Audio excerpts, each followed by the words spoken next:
Hello student, आज हम पढ़ने वाले हैं गोलीय दर्पणों के उपयोग के बारे में। तो अपन सबसे पहले उपयोग की बात करते हैं। मोटर कारों में जो पार्श्व दर्पण, जिसको साइड ग्लास बोला जाता है, कि पार्श्व दर्पण में कौन सा दर्पण होता है। तो अपन इसके लिए बात करते हैं, हमारी रिक्वायरमेंट क्या है, हमारी ज़रूरत क्या है। मोटर कारों में हमें पीछे का दृश्य देखना होता है, तो सबसे पहली और आवश्यक बात है, पीछे कोई बस, बड़ी बस, कार आदि वाहन आते हैं जिसका आकार बड़ा होता है और दर्पण में उसका हमेशा छोटा प्रतिबिंब बनता है, क्योंकि साइड ग्लास मोटर कार के साइड में एक छोटा दर्पण लगा हुआ होता है और उसमें इतनी बड़ी बस का पूरा बराबर प्रतिबिंब नहीं बन सकता, छोटा बनता है। दूसरी बात, पीछे से आने वाला वाहन चाहे दूर हो या हमारे निकट हो, उसका प्रतिबिंब हमेशा सीधा बनना चाहिए। तो हमारी दो रिक्वायरमेंट है, प्रतिबिंब छोटा बने और हमेशा सीधा बने, चाहे दूरी कम हो या अधिक हो। तो ऐसा एकमात्र दर्पण है उत्तल दर्पण, क्योंकि उत्तल दर्पण में वस्तु को कहीं भी रखो हमेशा सीधा ही प्रतिबिंब बनता है और हमेशा वस्तु के आकार से छोटा बनता है। अतः पार्श्व दर्पण के रूप में हम उत्तल दर्पण का उपयोग करेंगे। नंबर 1,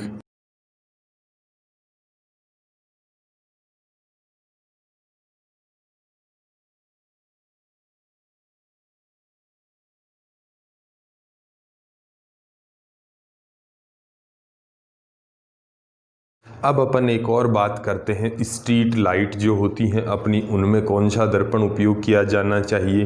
तो मैं एक बात बता देता हूँ यहाँ पे। नंबर 2 उपयोग स्ट्रीट लैंप जो होते हैं, स्ट्रीट लैंप।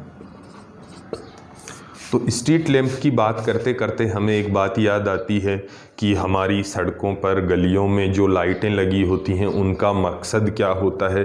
क्या उनका मकसद ये होता है कि वो दूर तक प्रकाश को भेज सके, या उनका मकसद ये होता है कि वो आसपास के एरिया में अच्छे से प्रकाश फैला के उसको रोशन कर दें। तो हम देखते हैं स्ट्रीट लैंप जो होता है उनका मकसद होता है कि आसपास का जो भी भाग है उस पूरे में प्रकाश फैल जाए।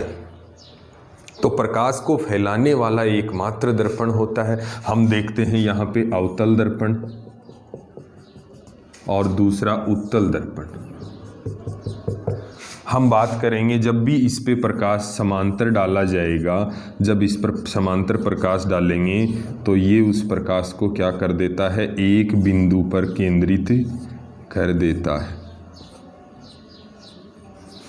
ये अवतल दर्पण क्या कर देता है, प्रकाश को एक बिंदु पर केंद्रित कर देता है।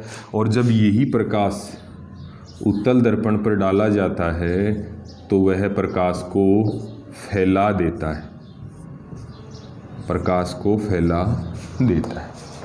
तो ये प्रकाश को फैलाने वाला दर्पण हुआ, ये प्रकाश को एक बिंदु पर केंद्रित करने वाला दर्पण हुआ। हम स्ट्रीट लाइट में चाहते हैं कि हमारा प्रकाश फैल जाए ताकि काफ़ी दूर तक रोशनी रहे, इसलिए हम स्ट्रीट लाइट में उत्तल दर्पण का ही प्रयोग करें।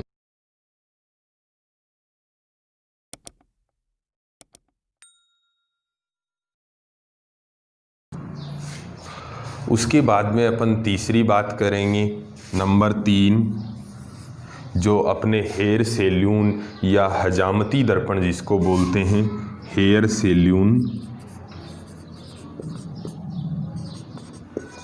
सैलून में जो दर्पण उपयोग होता है उसके बारे में। हेयर सैलून में आप चाहते हो कि जो भी आपके सामने जिस चेयर पे आप बैठे हुए हो, हजामत बनवा रहे हो या मेकअप करवा रहे हो, उस दर्पण के सामने आप बैठे हो, उस दर्पण में आपका बड़ा प्रतिबिंब दिखना चाहिए ताकि आप आसानी से शरीर के प्रत्येक भाग को आसानी से देख सको। अच्छे से हेयर कट हुआ कि नहीं हुआ ये जानने के लिए आपको अपने आकार से बड़ा ही प्रतिबिंब बनना चाहिए, ना कि छोटा। आप चाहते हो कि प्रतिबिंब बराबर बने या फिर बड़ा बने, लेकिन उत्तल दर्पण में तो हमेशा छोटा बनता है, कभी भी बड़ा नहीं बनता। इसलिए हम उत्तल दर्पण का प्रयोग नहीं करेंगे, अवतल दर्पण का प्रयोग करेंगे, क्योंकि हम चाहते हैं कि हमारा बड़ा प्रतिबिंब बने। इसलिए हेयर सैलून में अवतल दर्पण का प्रयोग किया जाता है।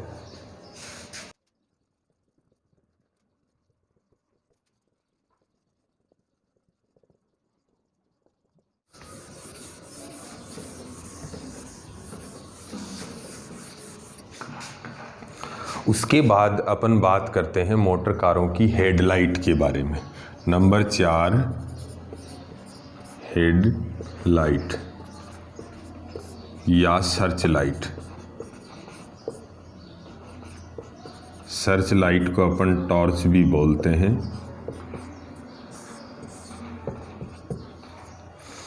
तो मोटर कारों का जो अग्रदीप होते हैं, जिनको अपन हेडलाइट बोलते हैं, अग्रदीप या जो टॉर्च होती है सर्च लाइट, जिसके बारे में अपन बात करने वाले हैं।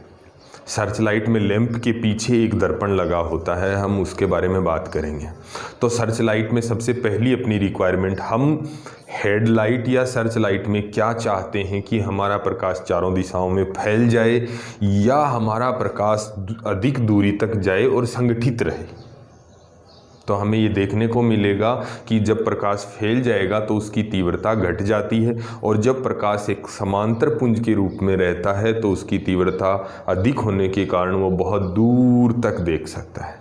तो हम चाहते हैं कि हमारी हेडलाइट में जब भी कार, मोटर गाड़ी जब भी सड़क पर चले तो उससे दूर तक प्रकाश जा सके और हम आने वाले खतरे को दूर से भांप सकें। इसके लिए हम अवतल दर्पण का प्रयोग करेंगे, क्योंकि उत्तल दर्पण प्रकाश को फैला देगा, दूर तक नहीं भेजेगा, और हम चाहते हैं प्रकाश सड़क पर दूर तक जाए। इसके लिए हम अवतल दर्पण का प्रयोग करेंगे।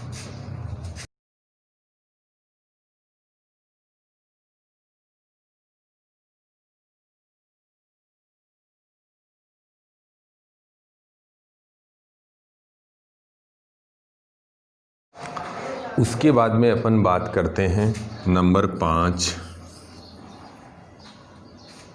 चिकित्सा विभाग में।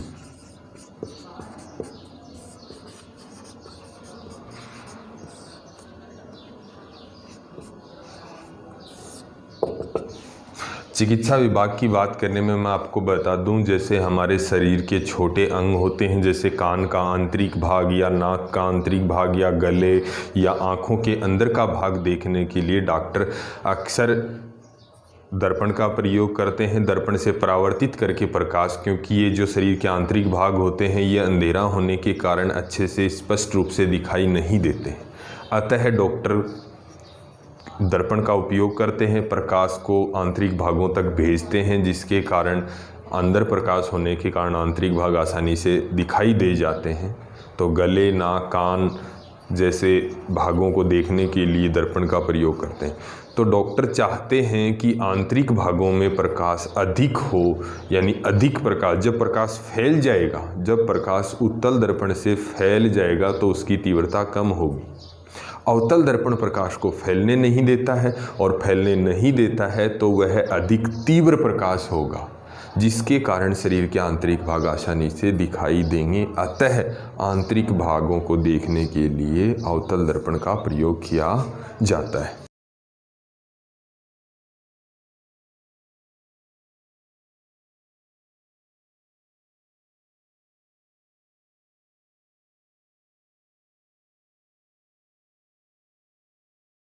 उसके बाद अपन अगला उपयोग पढ़ेंगे, जिसमें हम बात करेंगे सौर तापन युक्तियाँ, यानी सौर ऊर्जा की जो प्लेट होती हैं, सौर तापन युक्तियों की बात करेंगे।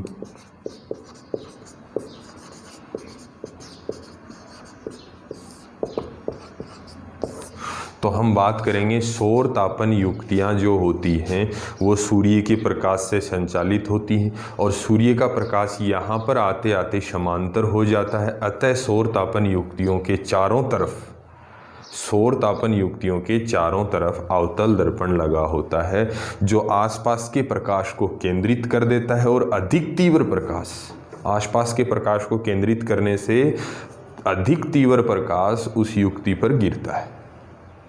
और जिसके कारण सौर तापन युक्ति और अधिक क्षमता से कार्य कर सकती है।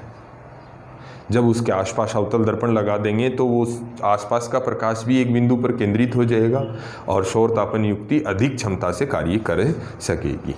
अतः जो प्रकाश को केंद्रित करने वाला दर्पण है उसका उपयोग करेंगे सौर तापन युक्ति में, और प्रकाश को केंद्रित कौन करता है? अवतल दर्पण। क्योंकि उत्तल दर्पण हमने देखा अभी कुछ देर पहले फैला देता है, तो हमें ऐसे दर्पण की ज़रूरत नहीं है।